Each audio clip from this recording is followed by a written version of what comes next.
Thank you all for being here tonight. We apologize for being a few minutes late. We had a hearing we had to attend to, so we'd like to give everybody due process. So please forgive us for that. With that, I'll take a motion to approve the agenda or motion to approve the agenda as presented. do I have a second? Second. Thank you, Ms. Bennett. All those in favor signify by saying aye. Aye.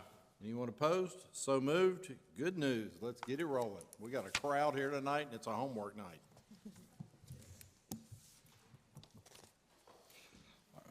All right, I will turn it over to Dr. Taylor to begin us with our Good News Board Spotlight section.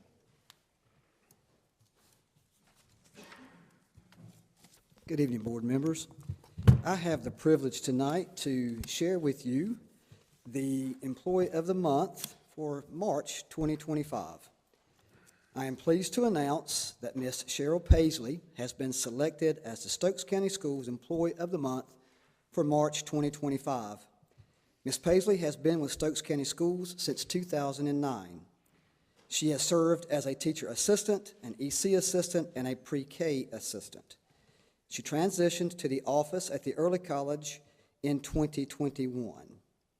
Ms. Paisley recently transitioned into a new role here in the Accounts Payable Department at the central office just within the last week or so. So we are excited to have her. This comment was received as a part of her nomination process. Ms. Paisley is the heartbeat of our school office. She's one of the first people at school in the mornings and one of the last in the afternoons. She greets students, parents, she manages the doors, she keeps up with finance and payroll, and student data. She has even recently become a substitute bus driver. She is always willing to do whatever is needed, even if it is outside of her job description. We are very grateful for her hard work and commitment to both the early college and the Stokes County Schools. So I would like to ask Ms. Cheryl Paisley if she'll come forward.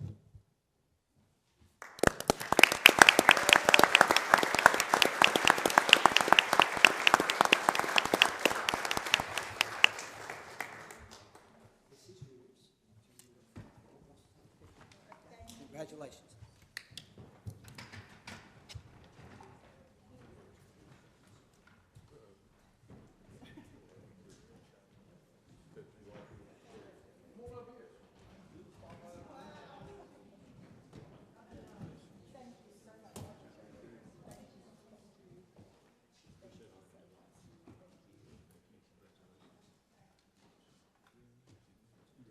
I'll tell you what, you stand up front, and we'll get behind you.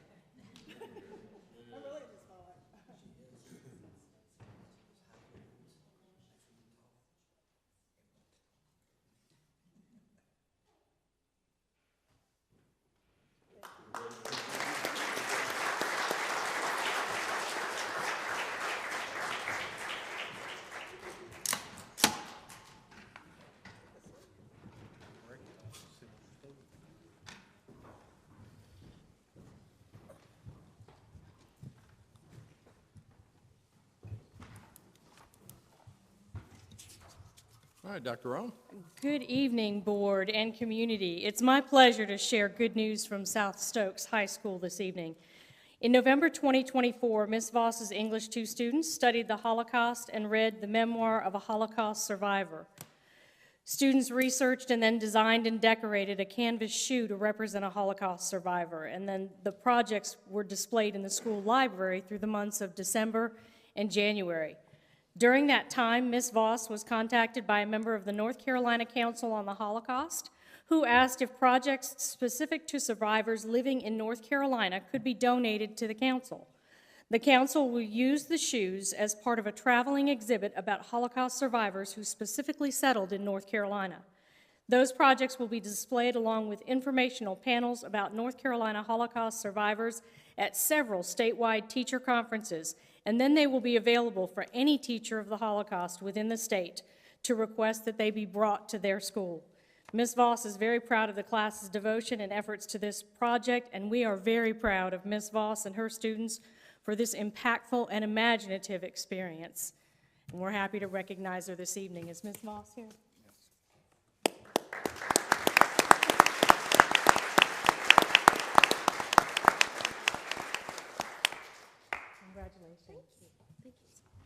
You want to come, Ms. Voss? Can you get a picture with the board? Yes. You can't prove you've been here without a picture, come on.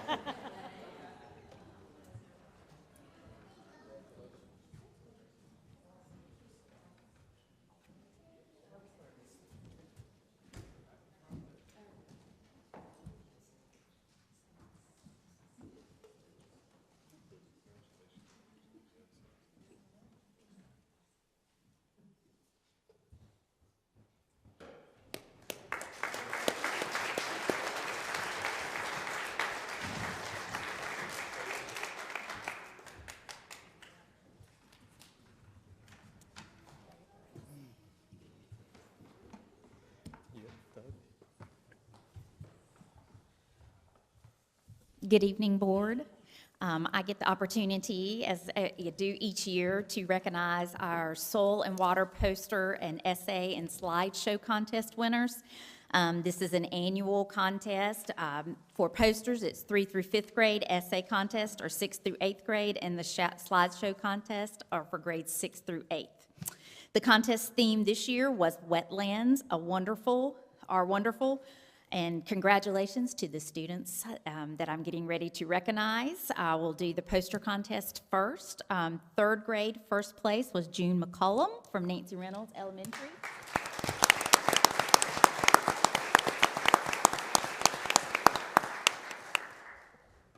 When you come up, if you'll get your certificate from Dr. Roan, and then you'll head up toward the front. We'll get a picture with you in just a second. Third grade, second place, Faith Meckamore. Am I saying that correctly?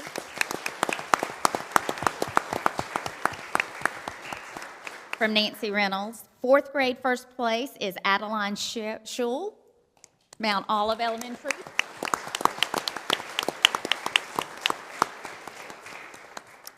Fourth grade, second place is Ivy Martinez from Nancy Reynolds Elementary School.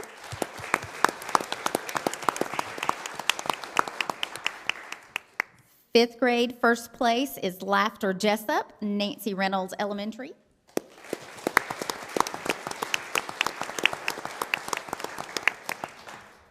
And second place, Erin Bullens for 5th grade, Nancy Reynolds Elementary.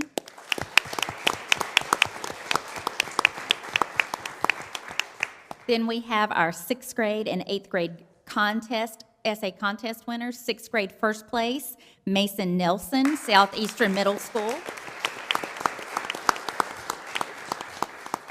Oop.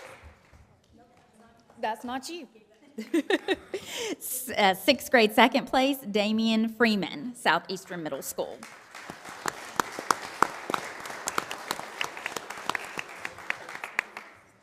Okay. 8th grade first place, Allie Joyce, Piney Grove Middle School.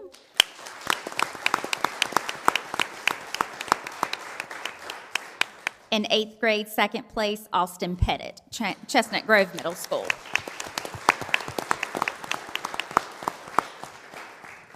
And then 6th and 8th grade slideshow contest winners. 6th grade, first place, Marcus Goldsby, Southeastern Middle School. 6th grade, second place, Mason Nelson, Southeastern Middle School.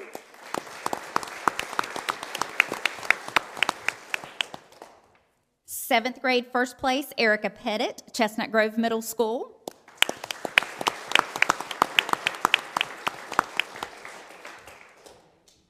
Eighth grade, first place, Araya Wilson, Piney Grove Middle School.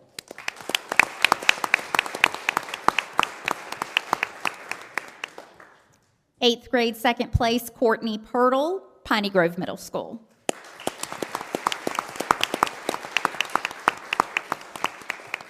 These are all of the contest winners, but I also would like to recognize the board from the Soil and Water office that are here with us today. We have John East, James Booth, Joe Bennett, and Bob Lindsay here tonight.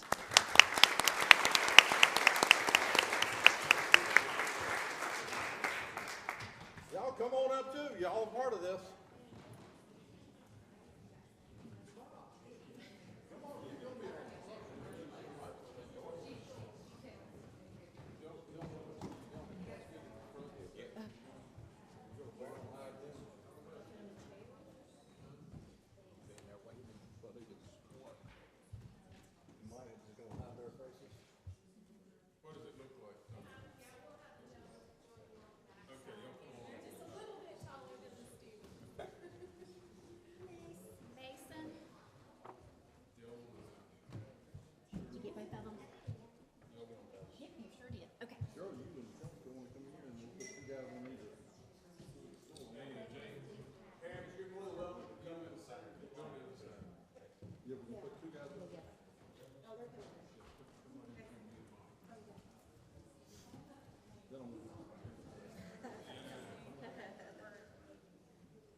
Everybody get the picture they wanted? Going once, going twice? Thank y'all all for coming out.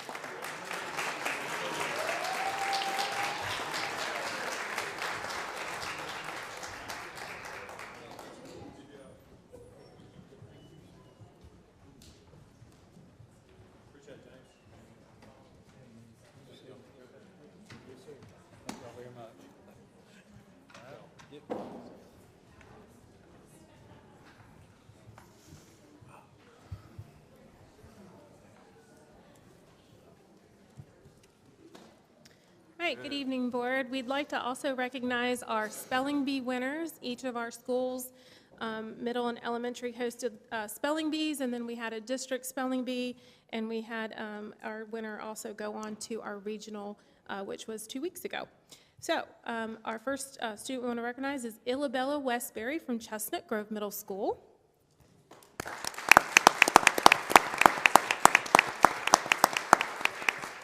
Next, we have Abram Brown from Germantown Elementary.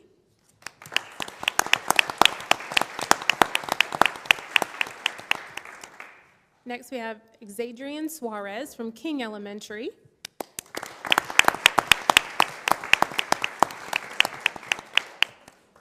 James Herring from London Elementary. Dr. Jones. Parker Huey from Mount Olive Elementary.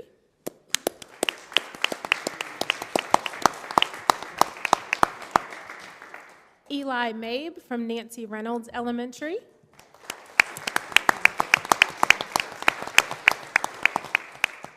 Araya Wilson, Piney Grove Middle School.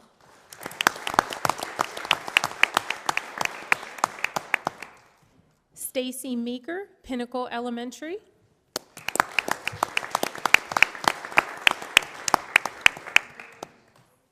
Grayson Dehart, Sandy Ridge Elementary.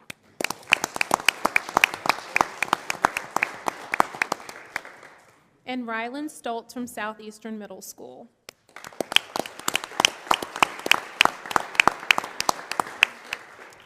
Also, Peyton Folk was our runner-up district winner from Poplar Springs Elementary.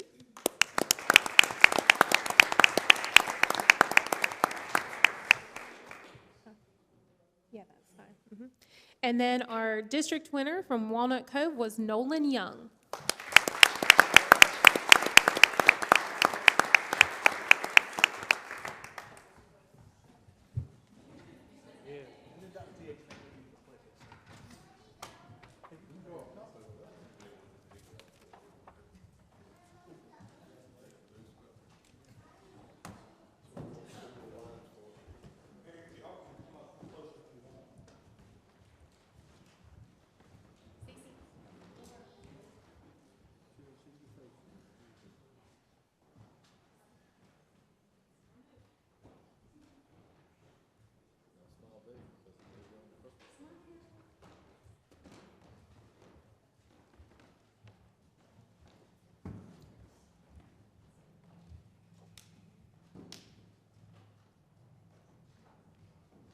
Great job, kid. I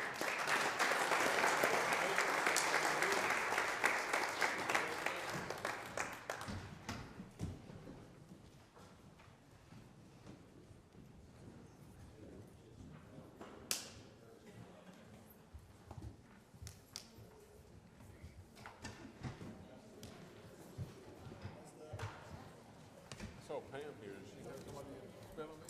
She had either soil and water spelling bee, but she was here for somebody. Yeah. I just said that she I saw her going out. I thought she must have somebody she was Grandkids. recognized.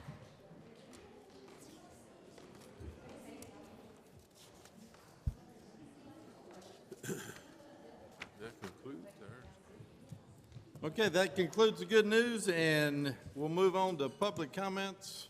Do we have anybody signed up for public comments? Do we have anybody left to give a public comment? Okay, moving on to the consent agenda. We have the approval of the regular session minutes from January 21st, 2025, approval of minutes from work session February 3rd, 2025, Approval of regular session minutes, February 17th, 2025. Approval of work session minutes, March 3rd, 2025. Approval of the district summer learning remediation testing plan, and approval of the WAN contract renewal with River Street. Mr. Chair, I make a motion we approve the consent agenda. Thank you, Mr. Robertson. Do I have a second? Second. Thank you, Mr. Duncan. All those in favor signify by saying aye. Aye. Opposed? So moved. Superintendent's report. Dr. Rice, tell us something good. Board, I want to report on the last Superintendent's Advisory Council. I certainly won't take the hours that we went through the meeting, but I did want to let you know the topics that were discussed. We discussed the Power School data breach that we talked about in our board meeting. We talked about PRC 071 funds, which are supplemental funds that the state gives differing amounts to each district. We discussed that. Those will be going out to approved staff member, that's designated staff members by the General Assembly in April. We also discussed ESSER funding, to discuss that was over, and we had accounted for that wisely. Question was brought up if there was any consideration for additional student support staff, and I have not seen any in legislation at this time. Discussion was about pay on weather days for classified employees. We went over the policy on that. And then a question was asked about the impact of the U.S. Department of Education. A lot of that's been in the news recently, and we do not have any guidance on that yet. Questions were also asked about bereavement leave, and again, we shared the state employees policy on that as we seek additional clarification on some changes that happened toward the end of last year but have not trickled down to us yet. We discussed staff transfers, which we'll discuss here in discussion item B, and also the discussion from parents about our website calendars. Also, between a lot of parents and staff, there was gratitude given for weather considerations recently for different calls that were made, and people were grateful for those considerations. Talking about MTSS, which is our multi-tiered system of support, our remote learning plan, parents were extremely complimentary of what we had done this year, and they wanted to share that. And also they wanted to share that from a previous council, they had asked for us to work on our communication through our website and apps, and they wanted to report that they had noticed a difference, and we're appreciative of that. So I meet each quarterly-ish. We don't necessarily do it by quarters, but 4 times a year with classified staff, certified staff, parents, and students. And so we do those virtually, and that is the report from the third quarter Superintendent's Advisory Council. Okay. Thank you, Dr. Rice. Question. In regards to remote learning, as far as are there input, feedback, changes to potentially? It was all from parents, and it was positive that they appreciated the choice boards. They echoed over and over that they did not want 7 hours of sitting in front of a screen, and they were, some of them had that PTSD, if you will, from COVID, and they appreciated a blended approach and the choice boards, and where it's not all 100% screen time, but also understanding, again, they were complimentary about different options and different things to kind of fit the setting. So it was all positive comments from this year's remote learning plan. All right. Thank you. Ms. Bennett, any questions? No. Mr. Robertson? No, sir. Mr. Bennett? Mr. Duncan? I do have one question about the website calendars. What was their concern on that? Well, as you know, we have a lot of schools, and there are a lot of calendars, and some of the school calendars tend to focus more on athletics instead of stuff through the school day. And some, so some parents that don't have student athletes said they kind of lose, if book fair is coming due to all the sports that are listed. And so there was a lot of communication about, are there ways to personalize it for just the things that you're interested in versus going away? And so, again, we'll discuss that with administrators and keep trying to tweak it to make it better. But it was about, those were the concerns about what all is on the calendar And sometimes it's too busy, and sometimes it feels like some things are left out. Gotcha, okay. Thank you. Thank you, Dr. Rice.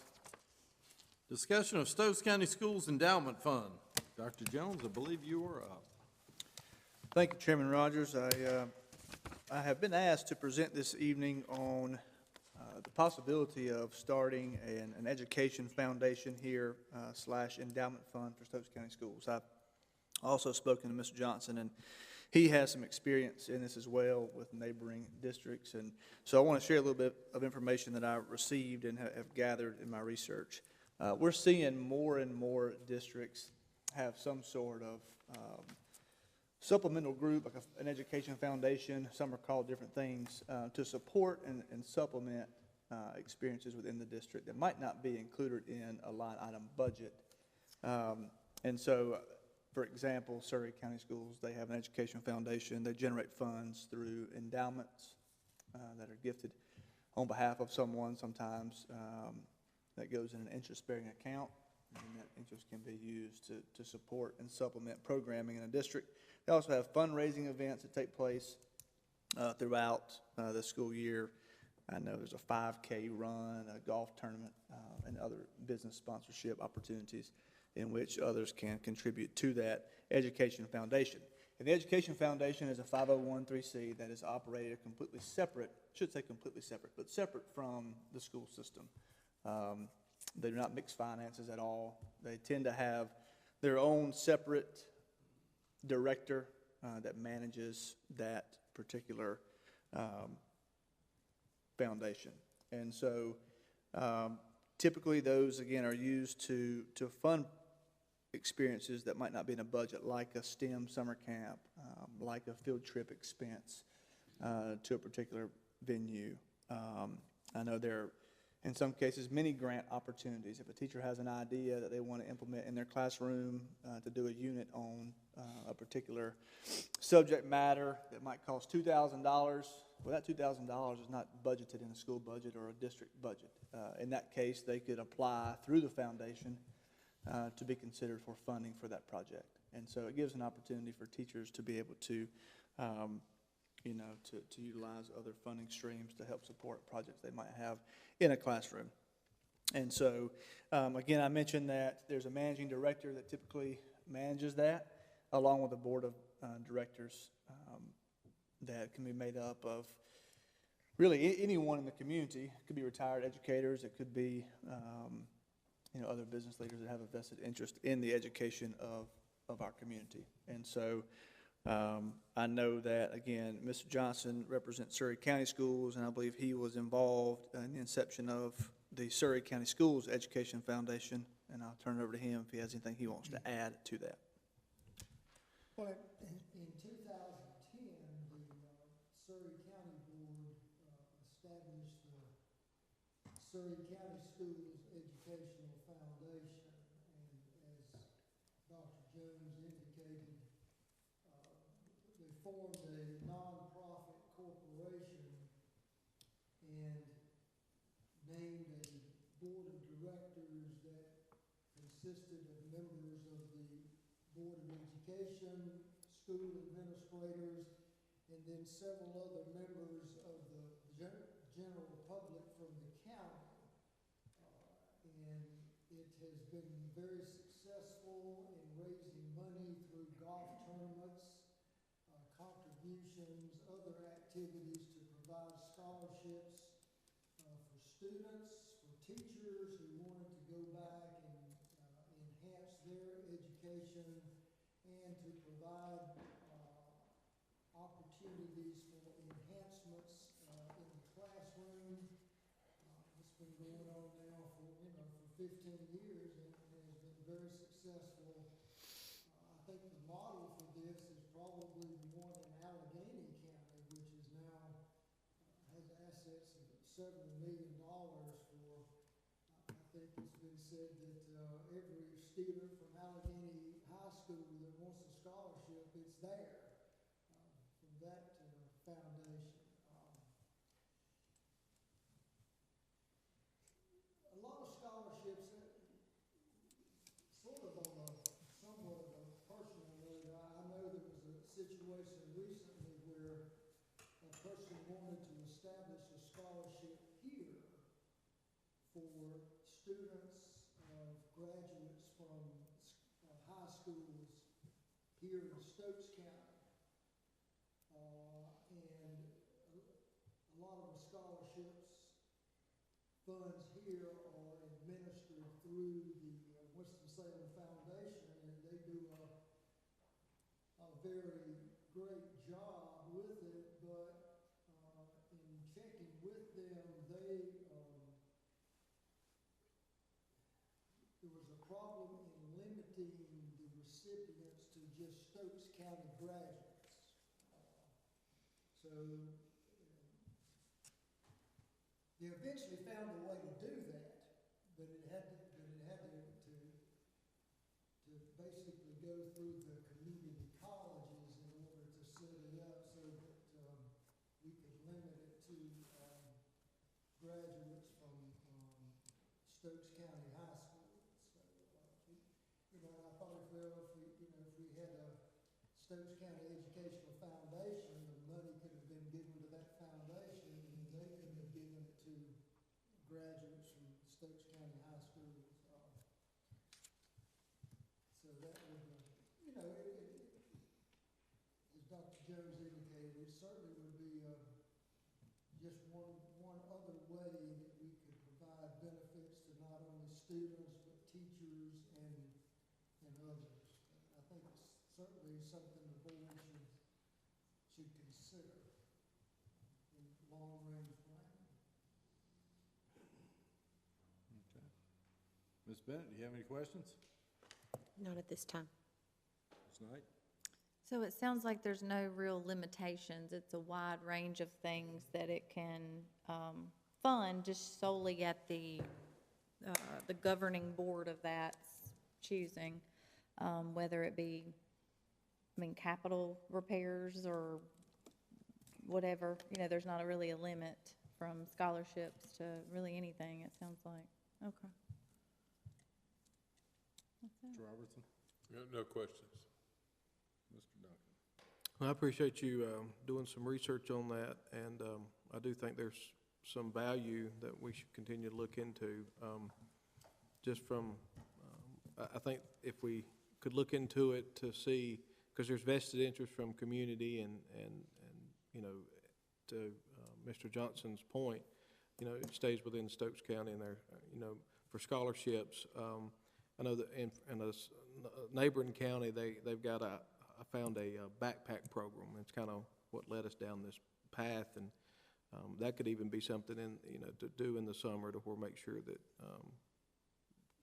children can that are in a situation where they don't have opportunities for meals. That could be ran through that. So there's a lot of good things I think we could explore on it. So I appreciate y'all doing some research on that. So my only question is, what's the next step? So I think if directed by the board, if it's something that we want to consider, I think that, one, we have to think about personnel and who's going to manage this. I mentioned that many districts do have a managing director.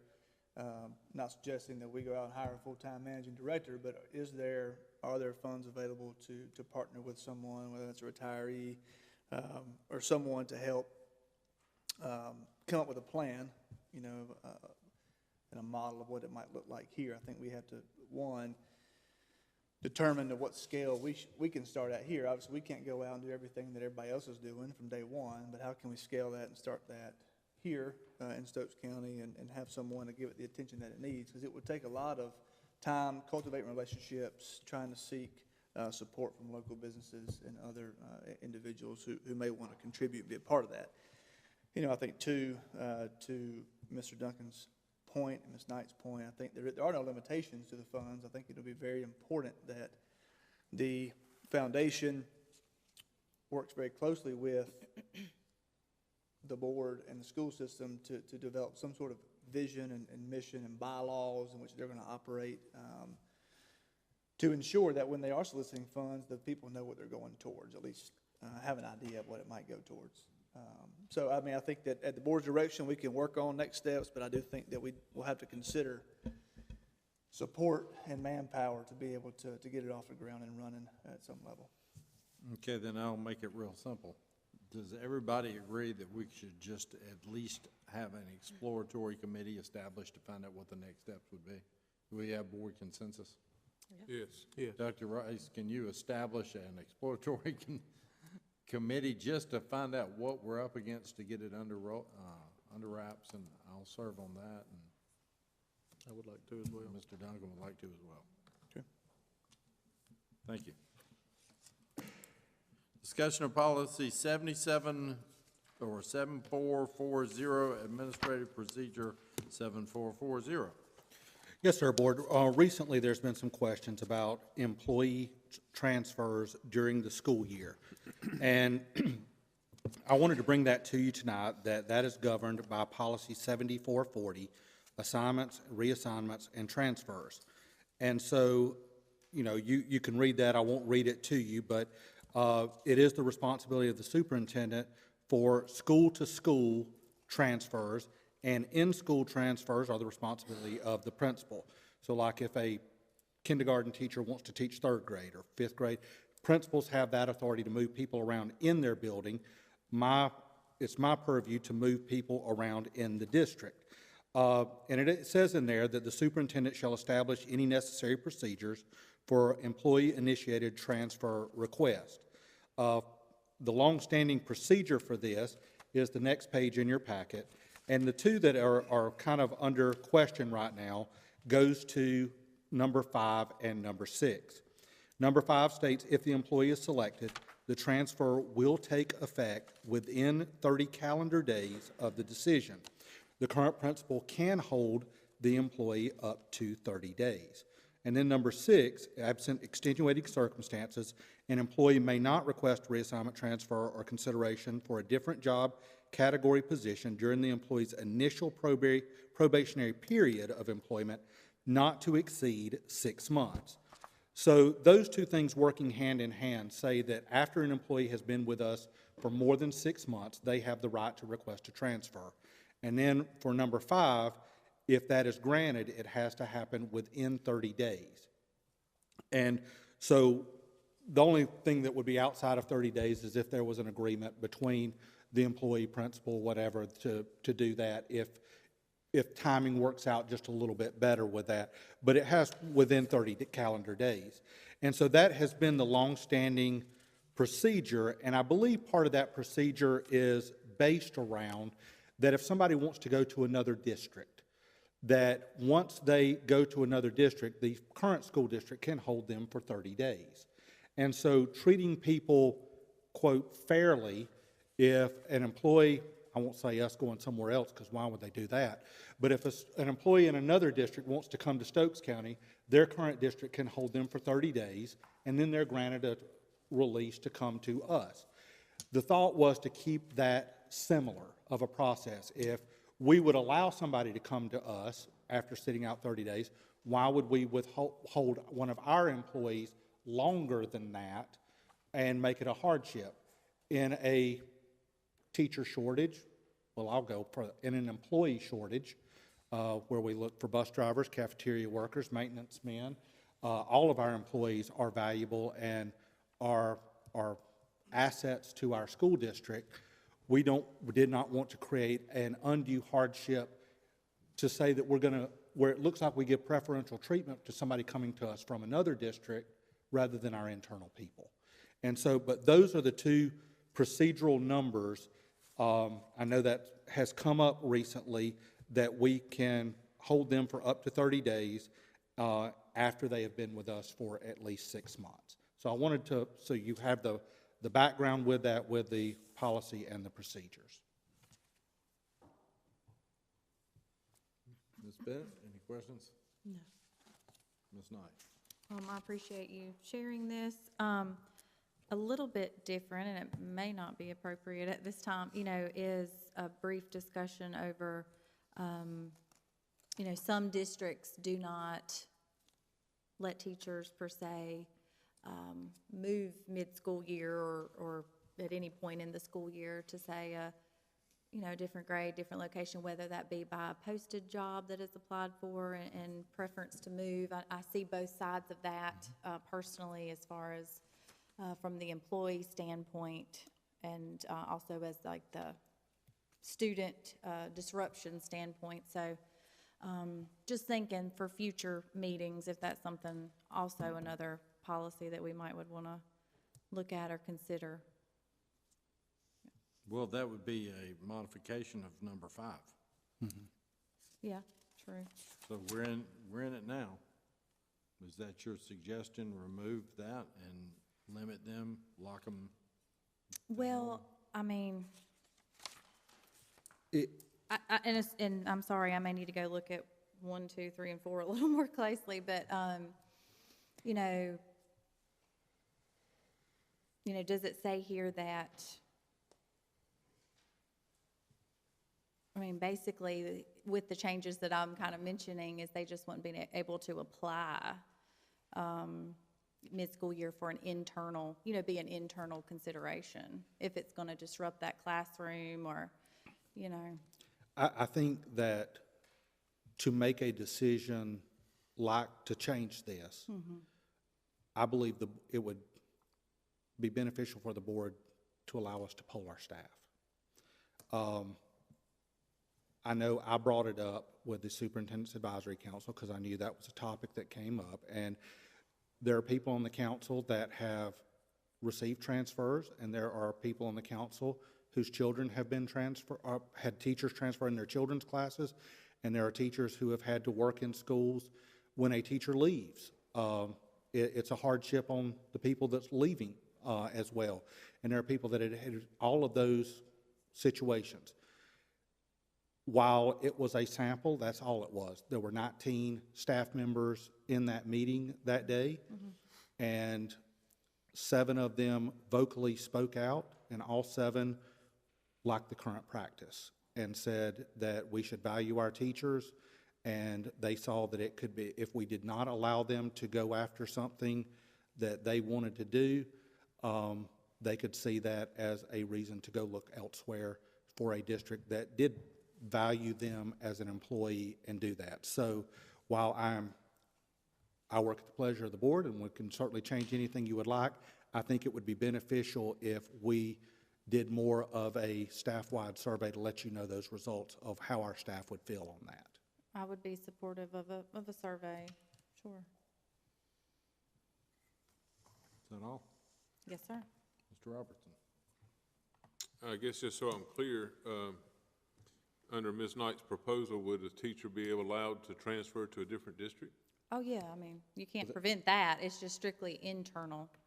Because we've ran into that recently where, for say, you might have a 5th grade classroom that, the teacher applies to stay in county but go, to another school. So then you have a classroom full of students that are, one, maybe upset, their teacher's leaving, and then you have a tested grade, and it just can create several factors there that could have, I'm not saying always, could have a negative impact on that classroom. So, like I said, it's 2 sides of this. It's the student, how they're affected, their grades and scores, and keeping consistency there, as well as, I said, I could see it from an employee standpoint, Well, I think you let them to apply internally for I think at the positions. root of it is, if we tell them they can't, another district may tell them they can, and they're gone. That is And- right. And you're now right. we're out 2 positions. Instead of 1. So if they're transferring in district in the county, it's because we have a teacher that's left in another school or another area. Another grade, yeah. That's gone to a different county. So now if we tell them that they can't transfer in the county for maybe a better job or a better school or somewhere that they'd rather be, then now we're, like Mr. Rogers said, now we're down 2 positions. So do we tell them that they can't and then take a risk on them moving to a different area? Some districts do. I'm just telling you it's something to consider. That's what I'm asking you, Right. though. Would you prefer to tell them that they can't transfer and then be out 2 positions? Or let them transfer and still only be out 1 position? I'm just saying that the board should think on it, like what is the effect in the classroom? Have you Well, I thought understand that, but thought I'm through asking- that? You're the one that brought it up, that's why I'm asking you your opinion. I would be open for, you know, limiting the transfers if it has a negative impact on the classroom mid-year and stuff, disrupting it. If they leave for a job in a different county, it's also going to disrupt it. You're correct. The other side that I would say for that is. I'll get to you in a second. Oh, sorry. Go ahead. No, go I'll go when called on. No, go ahead. There's a receiving school. So there's two sides of that, and I definitely understand that, you know, if my child is in the classroom that's losing a teacher, I feel that pain. I understand that. There's relationships that are built, especially at an elementary level. They're there at all levels. But when you're with an elementary teacher for 6.5 hours a day, there's definitely a relationship and a bond that's built there with parents, students, teachers, and all through that. But the school that's the teacher would go to, they deserve a quality educator too. And so there's a vacancy there, and those kids are needy as well, and those kids need a quality teacher. And so, you know, while one is losing one, one's gaining one. And I know that the answer is always, well, how does it affect me? If my kid loses one, I don't want that. But if my kid's getting a good teacher, I do want that. And so if we deny somebody coming, we're denying those kids from getting a quality teacher who wants to go there as well. So there are two sides of that equation. Another question, if that's okay. You know, what is your pool, you know, I think a part of that would be, what's your pool, right, of, say, retired or qualified substitutes, long-term subs, that sort of thing? It seems like we run into that quite a bit. You may not have a public pool to pull from of several worthy applicants. Maybe that time of the year you have to go with a retired educator or someone like that. So I think that pool, right, is a variable in all this sometimes when you lose a staff member like mid-year.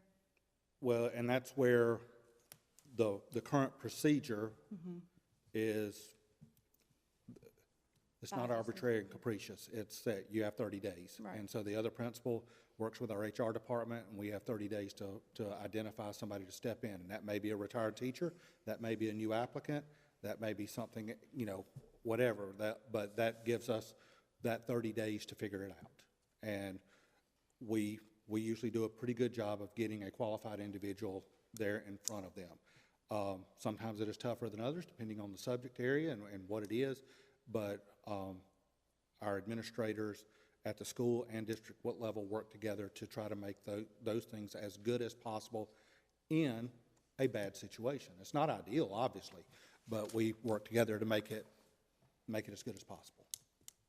Okay, Mr. Duncan? I appreciate you looking into this. I know, as you'd mentioned, we've had some questions asked from parents, and I'm sitting here listening, and even when we talk to the parent, and also you know, there's not just two sides. I think there's multiple sides. So, you know, we say we want to do what's best for kids, and I think that's my desire is everybody's on the same page on that.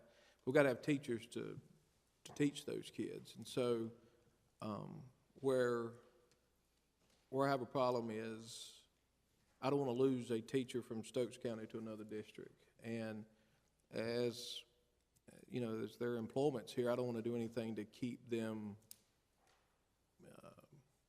to where they would want to look for another district. I think too, we got to take in consideration, I'm sure that our pay is not in comparison to our surrounding districts, so we've got to look at, you know, that is an incentive. I get it from the parent's perspective. If it's a month from testing and now my child's teacher's gone, so I mean, I think it's, you know, how does it affect test scores?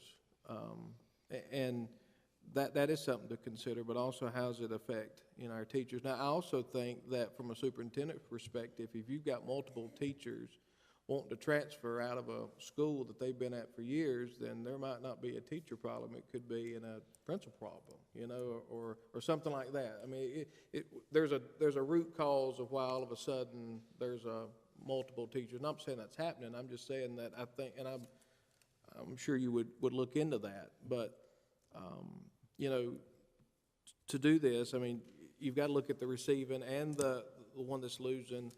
But it would be interested to see, you know, how test scores were affected, you know, if an attested grade, you know. And I do agree with you, in elementary, it's different than when a high school teacher leaves. I agree with that. I mean, most high schoolers probably don't want the teacher that they're currently got. But elementary, you know, there is that bond that you have in a younger age. And but if all of our staff, you know, have a mass exodus, because, and I say that, you know, if I want people, and not just the kids, to enjoy coming to school, but I want the teachers and all our staff, not just the teachers, but all of our staff, because this is applicable to every employee of the school system. So I want them to enjoy coming to work. So, but I mean, I appreciate just being able to talk through this process, because, you know, and I mentioned that to the parent that reached out to me. There's questions that I don't even know there's questions I don't even know to ask, because of the way the policies and that kind of thing is, and you start thinking about it, and you can look at this both ways, but at the core of it is what's best for that child, and that what's best for that child is to have a teacher that, you know. And I do agree with Ms. Knight on, as far as a pool. I mean, I think we have a decent pool of qualified, retired, or whatever it may be, but if it's going to be a long-term sub, and I know y'all have addressed this, you know, with having that access to the same HR material that a full-time teacher would have, I think that's key in that transition. But I mean, as it stands, I mean, it'd be interesting to have a poll, but I mean, if you've done said with the Superintendent's Council, I just would hate to make a lot of changes and then upset, you know, our staff. So I said a lot to say nothing, seemed like. Yeah, I agree. True politician there, isn't it, huh? But anyway. You done talking now? I don't know. Everybody else got 5 minutes. I wanted mine. What you got, Ms. Knight? Hold on, I'm gonna exercise. Dr. Taylor, could you come up here? I've got a couple of questions for you. Since you're the HR guru of Stokes County Schools right now, if you had to guess, how many elementary school teachers did we lose this year to other districts? Just guess. Put him on the spot. 5 to 8. 5 to 8. How many did we lose? How many did we transfer internal? Probably close to 10. We've had several transfers this year. We've had more retirements this year than probably normal. There are more people interested in pursuing retirement. But now, of those 10, were those to backfill and shore up the reallocation of the Northern District schools and the closing Part of those transfers did take place during that transition. Now, if you count those, it's going to be higher. Yeah. If you count those in, it's probably going to be closer to maybe 20.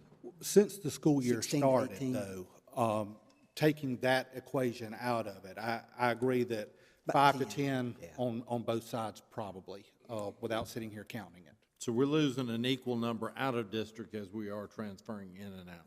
Right now. And to be honest with you, we are aware of most everyone, if not everyone, that leaves our district. And most people are very honest and upfront with their reasoning. Lots of times it is money. You can go next door and Forsyth County pays. Don't say that. Don't say it. We're on YouTube. A neighboring district pays a higher local supplement. Sometimes it may be a shorter drive. Sometimes it may be my student goes here. There's so many factors that play into a reason someone vacates a position. I've always wanted to teach third grade. That opportunity's not here.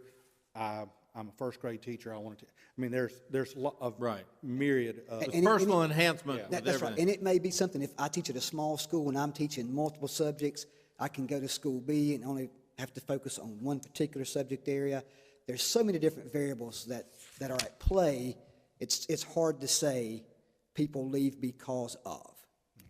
Well, I hope I don't open Pandora's box, but If I read number 5, it says, if the employee is selected, the transfer will take effect within 30 days of the decision. Okay. The current principal can hold the employees for up to 30 days. They're kind of redundant.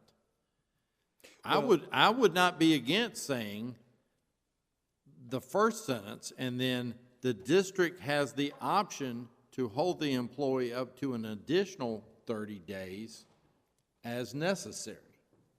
That way, they know they can still transfer within the district, but we've got now 60 days before we disrupt a classroom at our option to find that qualified backfill sub to make sure we don't throw the baby out with the bathwater. That doesn't take the employee inside Stokes County's ability to transfer at will as a job benefit, but it also gives HR, the superintendent, the final say to say, okay, we would love to transfer you from this school to your dream job, but it is a testing school, testing date, so we've got to get 100% qualified sub in, and that gives us double the amount of time. Well, and just to play devil's advocate, if I'm a principal and I have someone request to transfer this week, that I'm going to employ that date to the nth degree or to the maximum to make sure I have that staff member as long as I can have them. That's the issue that we're dealing with most But it's recently, not the is principal, timing. I said administration, it's him and you, and you. It's the ones that have big picture accountability for the whole system, not the school. And we do, for the record, we have people, both classified and certified staff members, request to transfer during the year. So this is not just certified teachers. We have custodians, secretarial staff, things of that nature as well. We have all types of employees request. But if you did that, if there was a receiving school that was without a teacher, then they would be another 30 days without getting that posted and filled as well, right? If it doesn't pass the sniff test for him. He And sees big picture, but he's accountable for both schools, so he's got oversight over both. And we do try our best to work with these situations on a case-by-case basis. This way, we're still telling the employee, yes, we'll let you transfer, and we hope to do it within 30 days. But there is the possibility that you could be held longer until we can get a backfill situation. But if that other school's teacher is transferring out of district, as Mr. Duncan just said, they are still being held for 30 more days with whatever they can find to fill in for that extra 30 days. Out of that 5 to 10 transfers that you were speaking about in year, are those 5 to 10 transfers into district during the school year, or is that? Yeah, yes, sir. Since the school year started. Yeah. Yeah. Yeah, we've had transfers beginning as early as the first or second month of the school year, up to just most recently the case that we've been discussing within the last 3 to 4 weeks. But if we didn't allow it, we may have had 10 people leave the district. It's possible. There's no way to. It's hard to say definite because people do love Stokes County. Well, I mean, they're transferring schools because they don't like where they're at, or there's a better opportunity somewhere else. So they're already looking. That's fair, that, you know, even though we've had some that said, you know what, there's only one place I would want to go, and that one came available, this is my dream spot. I don't know that they were necessarily looking, but they were at least looking for that one. One Well, here's thing what I'll say, we can kick this down the road. I think everybody would be fine with an employee poll, and we'll put it back on the discussion for the next. One thing that you've not mentioned, or that has not been mentioned, is this idea, or the idea of transferring is occurring in districts across the state. If you are a experienced, fully licensed teacher, you are as marketable and is in demand now as they've ever been. So there are people, the days of going to work and teaching at one school for 30 years, that happens, but it's nowhere near as often as it used to be. And the reasoning is literally all over the board. Okay. Thank you, Dr. Taylor, I think the one in question here is I think we all know the situation that's in question that's brought this subject up. How many parents have you had that's called and complained about that teacher transferring? It's my understanding it's transfer from an elementary to a middle school, is that correct? How many parents have we had call and question or upset about that? I've not had any reach out to me. I understand that some have reached out to board members, but I've had none reach out to me. Board members, have we had many parents? I haven't had any. Have you, Mr. Rogers? I've had 0 phone calls. I've had one. Ms. Knight? Same. Ms. Bennett? So we've only had one call that's really, only one parent that's really complained about this. Do we have a long-term sub for that elementary class? Yes, we have a situation where this is a retired teacher, retired elementary teacher that is currently filling. Just coming back to take that class? That is correct. And it's my understanding that that teacher that we have found to come back and take that class was a former kindergarten teacher, is that correct? Well, actually, the person that we brought back has more experience in the intermediate, like 3rd through 5th grade level. They have taught 3rd grade before. Right. And they are currently filling, if I'm not mistaken, a 3rd grade position. And they were a former tutor at that school. That is correct. Right, and I think the long-term sub has made the comment that that was her kindergarten class. She did a fill-in with, I think, a maternity leave or something when those students were in kindergarten. So she is back with the students that she was with during a long-term position. Right. So she has familiarity with that class. It seems to be, yes, From sir. kindergarten now back into 3rd grade with them, and which seems to me like it's going to work out beautifully. So I think the whole thing here about disrupting, are we going to let teachers transfer and risk them losing them to a different county, is maybe because of 2 phone calls that we've had to 2 board members that are trying to make an issue out of this. So, And I misspoke. I had 2 to reach out to me, so. But Well, I will say, we have also had some feedback from administrators. right, We have principals that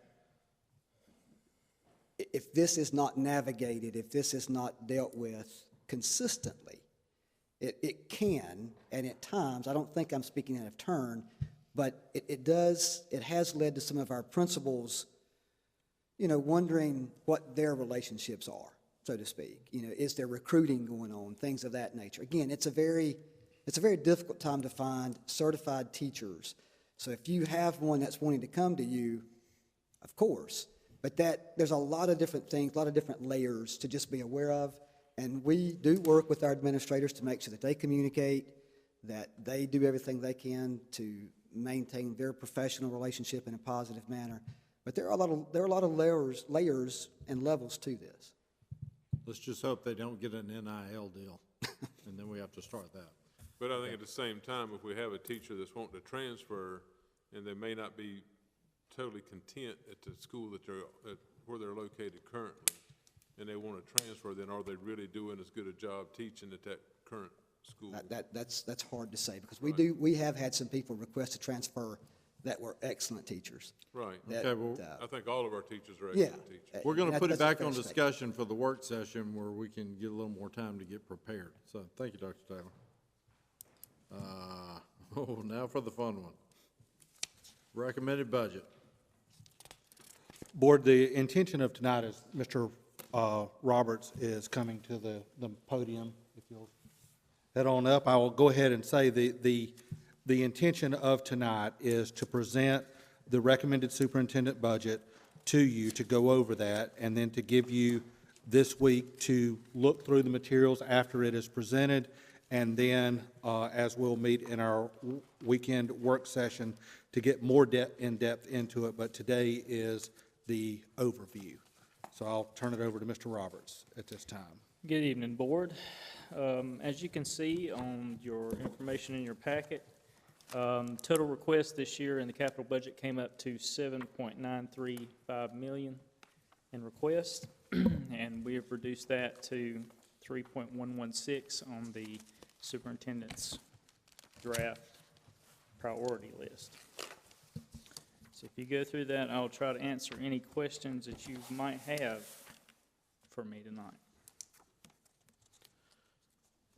I did have one, on that weapons detection system. Is that metal detectors, or what is that? We are still investigating. We've done some visits to other school districts. We've had some people come in. This is something that is happening more and more around the state and nation. And so we are weighing out different things, and we are looking at a pilot program for this coming year, whether that's to have some that move around from school to school, whether that's to have them just at larger events, to try to test it, see what the working of it is, and all of that. That is a placeholder right now without a definitive plan. But that is something that we're currently investigating to see what would be best fit our needs and meet the needs of Stokes County. That is not for 100% implementation at every school, every exit, all of that. This is a kind of a placeholder planner. Okay. But we have, while we're not identified anything yet, we are leaning more toward weapons detection than metal detectors. Because of the volume of students and people that we have coming into our entrances at one time. Okay, Ms. Bennett, do you have any questions on this portion of the budget? Okay. I don't think so. Ms. Knight? Security fencing, I'm guessing, around the whole facility, right? The security fencing that we've got listed here at the two high schools just closes off the open areas between the buildings. So when they're changing classes, it helps protect the students a little more while they're changing classes in those open areas. It is not a perimeter fence. Okay.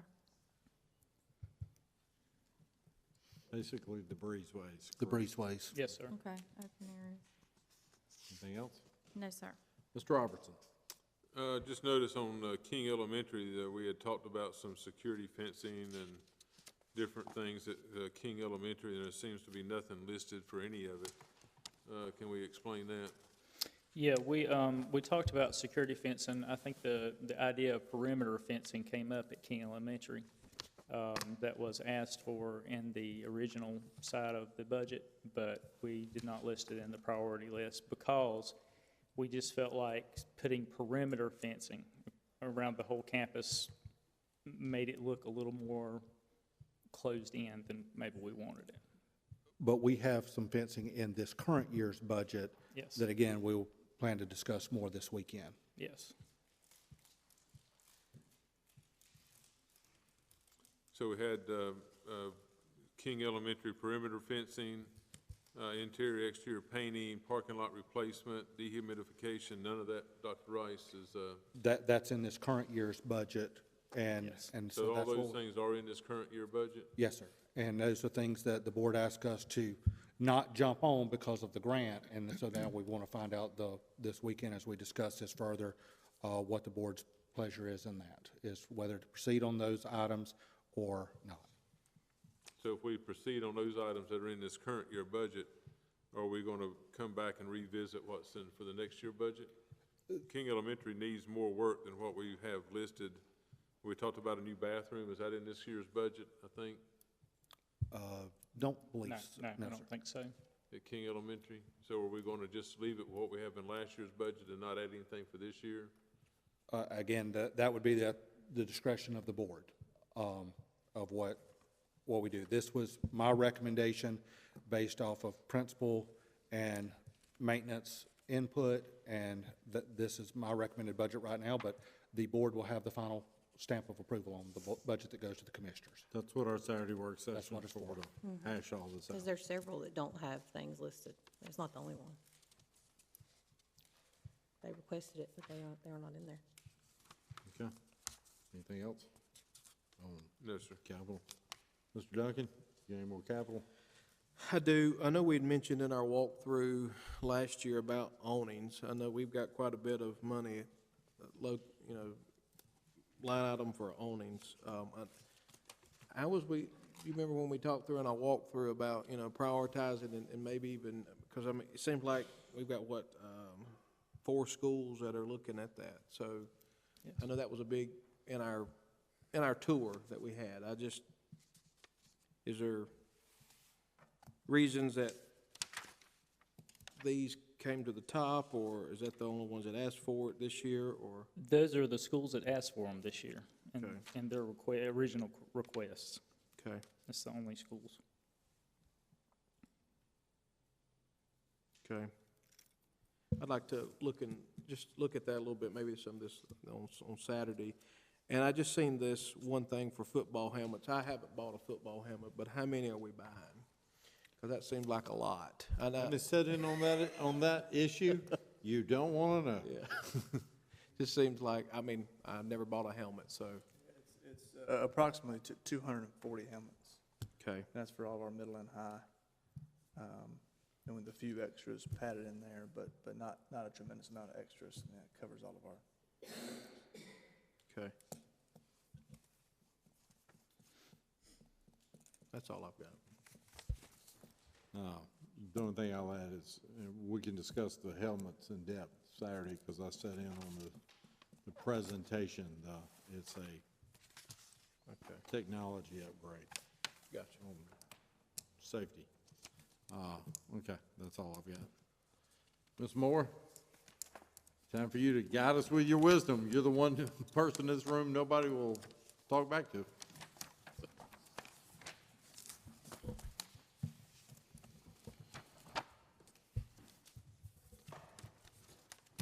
I'll just briefly go over a few things since we do have the budget work session coming up. In your packet, we went ahead and listed, since we were preparing the budget a little bit earlier, some potential risks, things that just keep in mind as you review through the budget of some unknowns. We still have not received our state planning allotments. We've been told we should maybe get those within the next 2 weeks.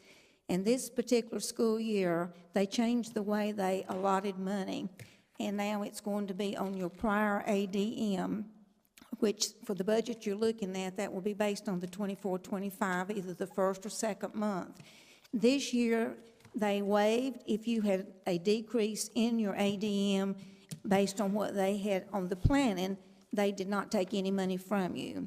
So that was a one-time. So if our ADM does actually decrease, it is possible that our state allotments could be less. So we'll talk more about that in the budget work session. Legislation, we're still, as you know, waiting to hear what's going to happen there. County appropriations would be yet to be determined by our commissioners. State low wealth, that is a major allotment that we receive from the state. The formula is very complicated, and we're not sure if the reevaluation would have any impact on that. So the planned allotment hopefully will help us know if we will maintain that funding at the same rate. Salary increases, as you go through the budget, you will see we have figured a 5% for certified and instructional support and a 3% for our classified employees. At this time, DPI has changed their software package and had a lot of issues. I told Dr. Rice the other day, we're not able to retrieve reports for us to even know where we stand on positions being used, where we stand with dollar allotments with the current year that we're in. Hopefully, they will soon get us some information to know where we stand. And I say that because that could impact our fund balance. So I just wanted to bring that to you all. Matching retirement, we are projecting an increase there to 26%. That has not been determined at this time. In this budget, utilities are projected from February through June, and that is a major expenditure in our budget, but it is based on projections, based on what happened last year with a slight increase. And then the other thing is class size, and you all know the requirements there, and waiting to see how our kindergarten enrollment, how it all pans out as we get a little bit further along in the budget.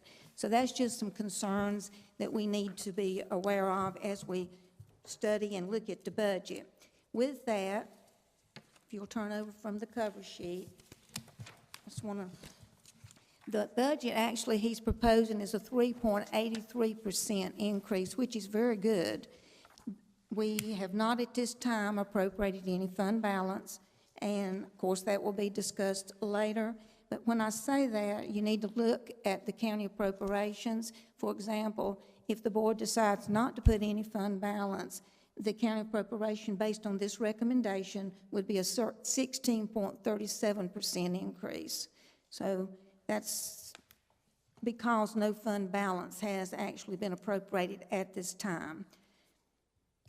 The next page, you'll just have a summary. This budget is built based on the chart of accounts that we have to go by with the state, and then I've just summarized the amounts from the current budget we're in now, the projected for Dr. Rice's budget, and the increase and decrease. And then from there, it's just line item from line item. But with his projection right now, it's a $651,161 increase from the year that we're in now. With those comments, I'll be glad to take any questions at this time or any additional information that you'd like for us to have ready for Saturday. And Dr. Rice, is there anything you want to add?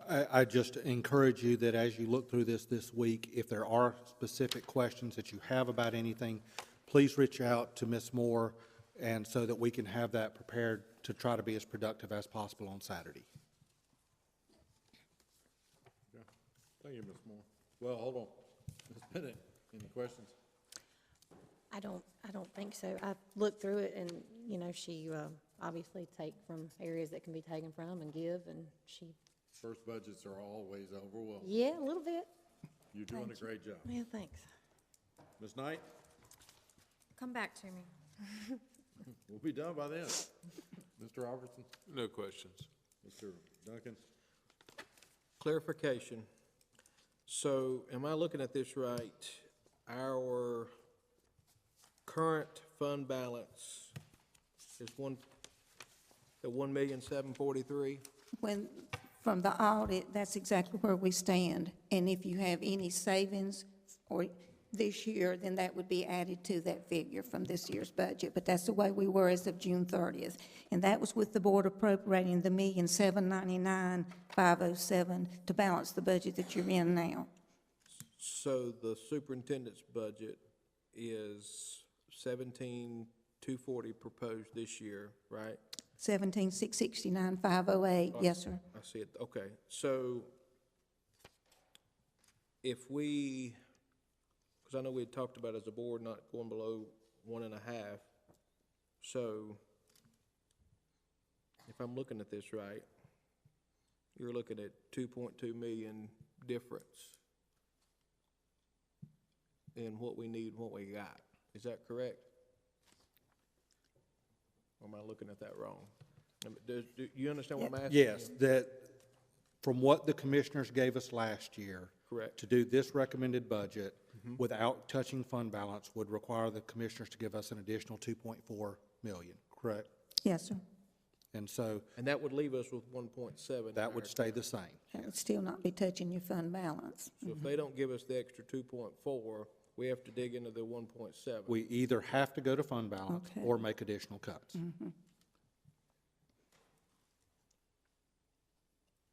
Okay. And you're saying too, on the state low wealth allotment, Yes. you don't know what we're gonna get That because of the reevaluation? That formula goes from your tax rate, how many square miles you have in the county compared to the state of North Carolina. It goes to the effort of support that your county commissioners have given you. It goes to be sure you're non-supplanting. It is very complicated. And they almost have to calculate it at DPI level. And so it's hard for us to determine what that will be. So that could affect this even more? It could, yes, sir. Several counties lost low wealth funding, several $100s this past year, but Stokes County did not. And I know we've mentioned the Department of Education, and I know I'd seen on a news article, you know, a local, it was Guilford County losing 20-some% of their funding. But I don't know how that, again, it's totally different ball of wax. I get that. But is that something we need to We have look not into? lost any federal funding at this time due to DEI practices or any of those type things that are on the news. Stokes County has not been affected by any of those items. Okay. And then, I seen another news article, if the governor's talking about 10% increases, That would affect us. That would and we're affect only 5 if- appropriated 5. We're for your teachers. projecting We're a projecting. 5, and so if it comes up with 10, that would be affected, and we would not have control over that part of it. Now, that's where 2013 or so, the local supplement was frozen because they couldn't afford to match the percentage with the salary increases. Because while the state funds the state-funded positions, we pay a supplement on that.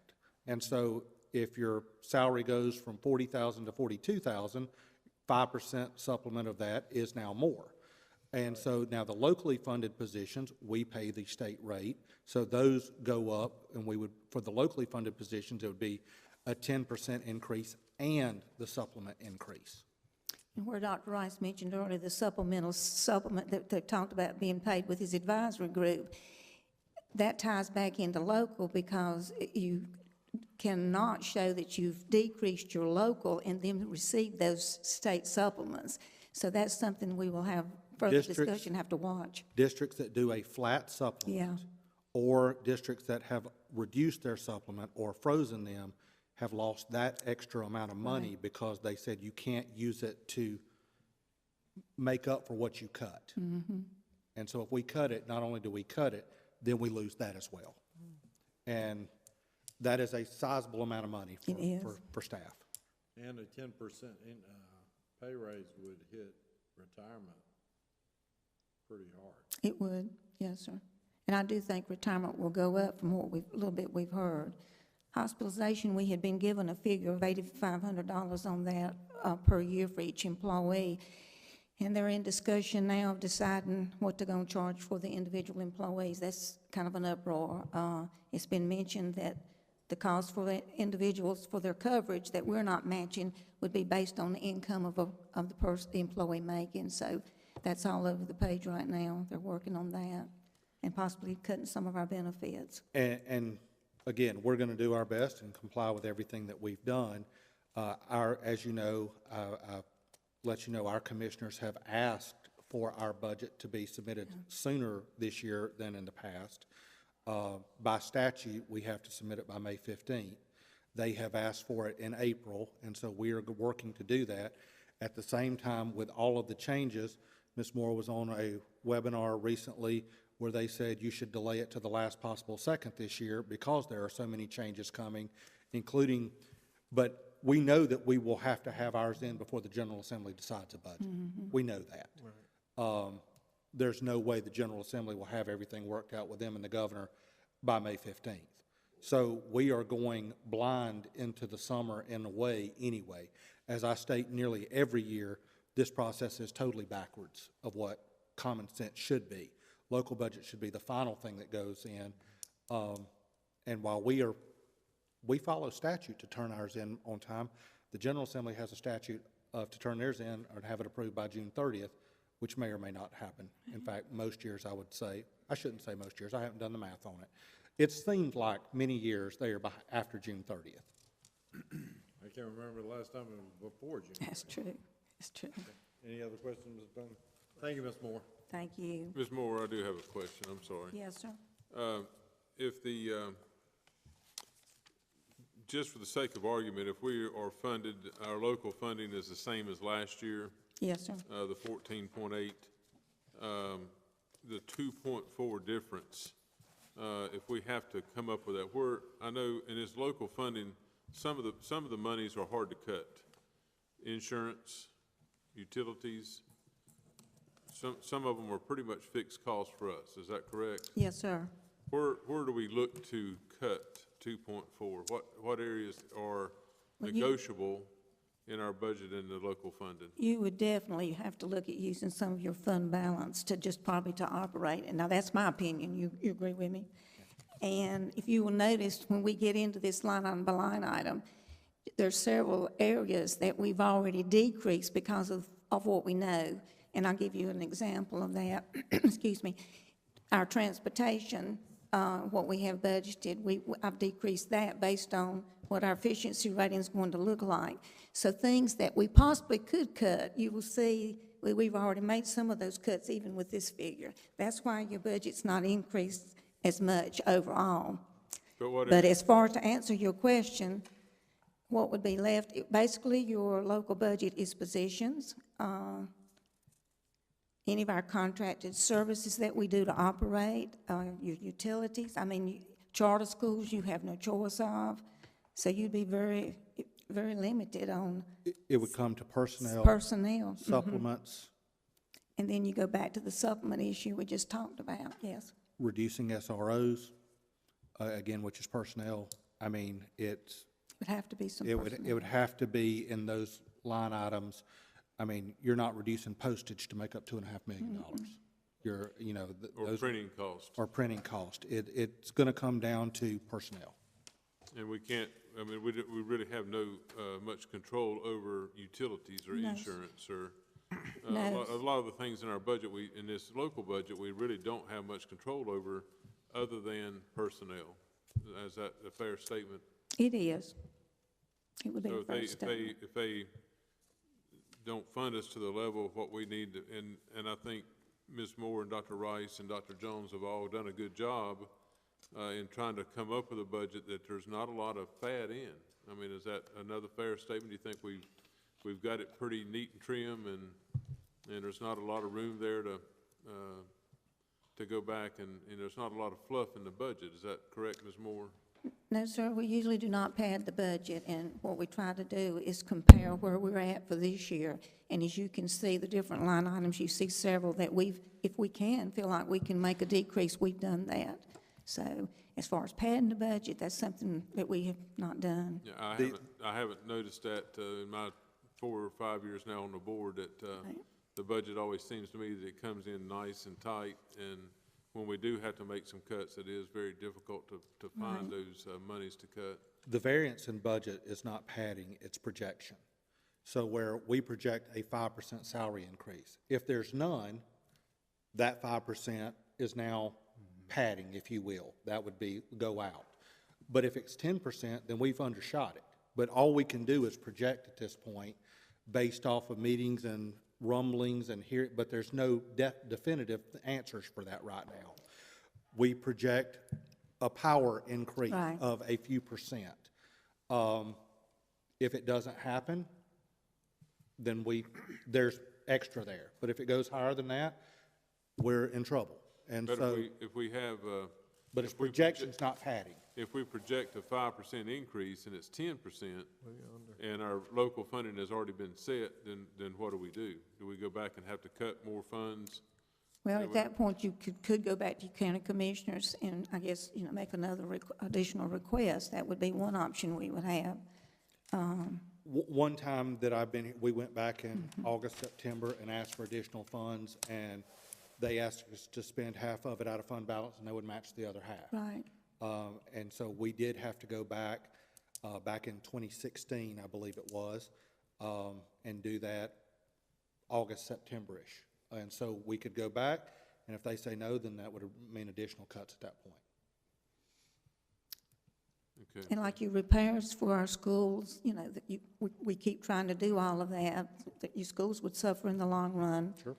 With keeping them up to date in the needed repairs that they can have. That would be a line item that you could look at as well, but not the right line item necessarily. So you are very limited. Can you give us an idea about how many teachers are local funded teachers? In this budget, we have 12 and a half. And as soon as we get the state reports to know kind of where we're at, I'll be able to give you an actual figure of how it's going to look for this school year. But we've maintained 12 and a half. Another local cost, substitute teachers. Yes, sir. Though, but again, it's all personnel. I mean, you could say there's no subs. If your kid's teacher's out, we divide them up around the school and they just sit there. So it's all tough decisions, but it all comes, most of the variance in here is people. The services, people directly impacting children. And am I reading this right? So on operations on page 14, repairs for all schools, we're moving it from 375 to 425. That's all 17 It is. campuses.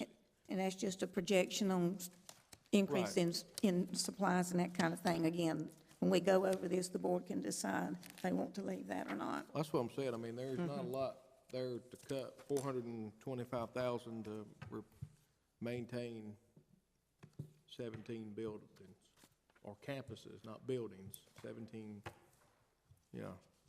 Sites, campuses. Yeah. Yes, multiple buildings on those Correct. campuses. We'll have time Saturday to hash it out. Right. Okay, thank you, Ms. Moore. Thank you all. Okay, we have nothing on the action agenda pending a personnel report and coaching report we haven't seen, so information and announcements.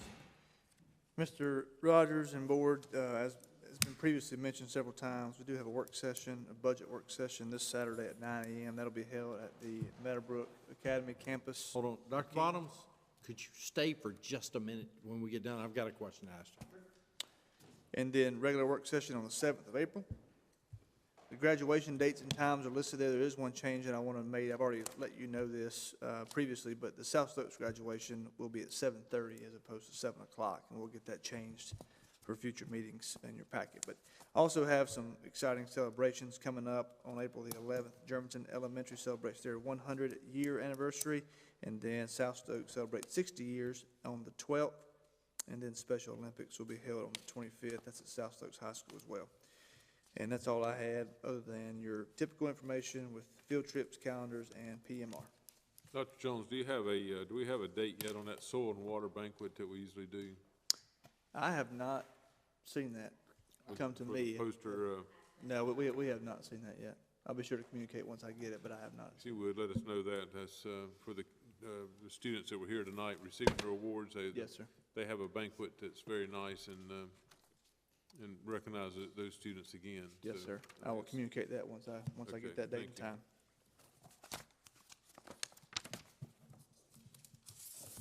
For Saturday's work session, will it be a typical setup as here, or is it more relaxed? More relaxed. Is it YouTube, or is it just audio recording or minutes, Just a or how does that work? Audio recording for the minutes. Gotcha.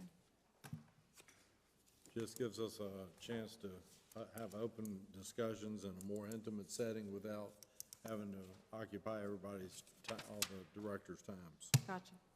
Okay, all right. Need a motion to return to closed session for the reasons originally. All right, do I have such a motion? So moved. Do I have a second? Second. All those in favor signify by saying aye. Aye.